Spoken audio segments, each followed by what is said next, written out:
Intensitas curah hujan dari sedang hingga lebat di Sulawesi Selatan membuat sejumlah daerah seperti Makassar, Baru, Sopeng, Pangkep, dan Maros terdampak banjir. Untuk mencari solusi komprehensif dalam mengatasi bencana alam ini, Universitas Hasanuddin Makassar menunjukkan sikap kepedulian dengan mengundang sejumlah stakeholder dalam fokus group discussion atau FGD di gedung LPPM Unhas Rabu 24 Desember 2024. Hadir dalam FGD ini adalah BMKG Provinsi Sulawesi Selatan, BPBD Provinsi Sulawesi Selatan dan Kota Makassar, hingga peneliti banjir dari perguruan tinggi, membahas kondisi terkini banjir khususnya di Makassar dan upaya penanganannya. Fokus Group Discussion FGD yang tujuannya adalah mengupdate kondisi terkini dari bencana banjir yang beberapa hari terakhir dengan curah hujan yang cukup tinggi di Kota Makassar khususnya maupun di Provinsi Sulawesi Selatan. Nah, tujuan FGD ini ya adalah mengundang para peneliti-peneliti dan tentu yang pengambil kebijakan. Jadi alhamdulillah kita mengundang BPBD Provinsi, BPBD Kota Makassar, kemudian yang menyediakan data iklim cuaca ya BMKG, alhamdulillah langsung dihadiri oleh Kepala Balai dan tentu para peneliti-peneliti banjir. Ya, nah ini kita undang tujuannya untuk apa? Untuk memberikan kita update tentang kondisi banjir seperti apa dan prediksinya ke depan seperti apa. Dan alhamdulillah ini berjalan dengan lancar, semua yang kita undang hampir 80% hadir dan berlangsung hampir 2 jam lebih. Kita dapat berdiskusi, menerima masukan-masukan khususnya dari Kepala Balai tadi kita mendengarkan bagaimana prediksi cuaca ke depan.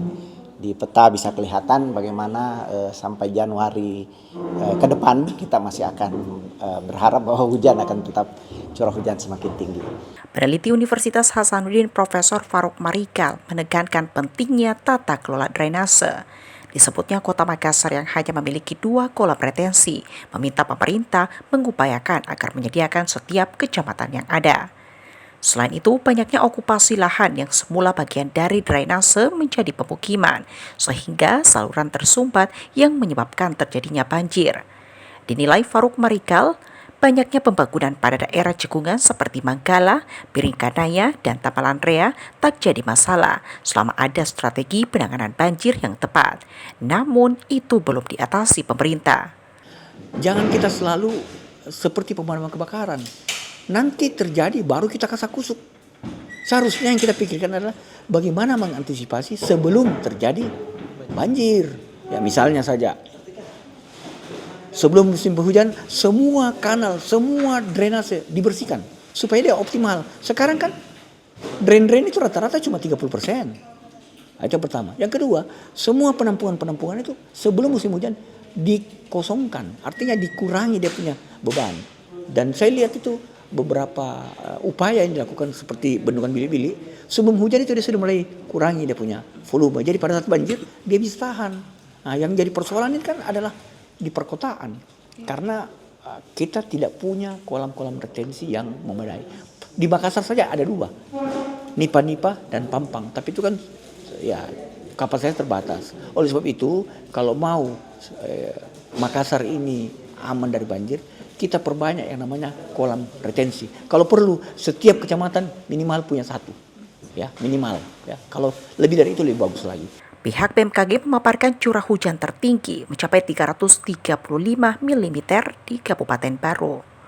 Sementara 11 kabupaten terdampak banjir dan tanah longsor. Ratusan rumah terendam, beberapa jembatan putus, dan 1 rumah hanyut. Hasil analisis sementara curah hujan Januari 2025 menurun dibandingkan Desember 2024. Dasarian 1 sampai 10 Januari 2025, wilayah yang berpotensi banjir dengan kategori menengah berada di wilayah Sulsel bagian barat. Untuk prediksi awal Januari itu dibandingkan dengan yang kemarin ya, yang saya kasih warning untuk press release itu kan lebih low. Tapi kita untuk prediksi yang betul-betul valid itu kita biasanya 7 hari.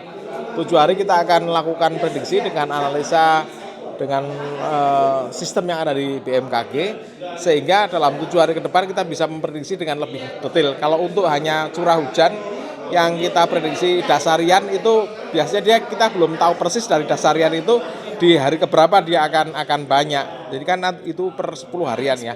Nah, kalau nanti dengan ini analisis yang kita buat nanti dengan sistem data yang sudah masuk, itu kita bisa prediksi per 7 harian. 7 hari ke depan, 7 hari ke depan, 7 hari ke depan bisa kita prediksi dengan detail sehingga kita bisa mendapatkan seperti yang kemarin bahwa kita akan mendapatkan hasil misalnya prediksi kita untuk bencana hidrometeorologi itu tanggal 19, 20, 21. Nah, itu. Pihak BPBD memaparkan sejumlah program penanganan banjir yang dilakukan, betapa bahaya banjir Makassar, dan menekankan pentingnya kolaborasi model pentahelix. Dalam FGD ini juga dibeberkan alih fungsi lahan sebagai salah satu penyebab banjir sehingga pentingnya perbaikan tata ruang. Pengelolaan air yang efektif juga menjadi aspek penting dalam perencanaan tata ruang perkotaan. Sejumlah pihak juga meminta kajian risiko berencana termuat dan disahkan dalam peraturan daerah atau Perda. Zulkarnain, Muhammad Syafrizal, Unhas TV.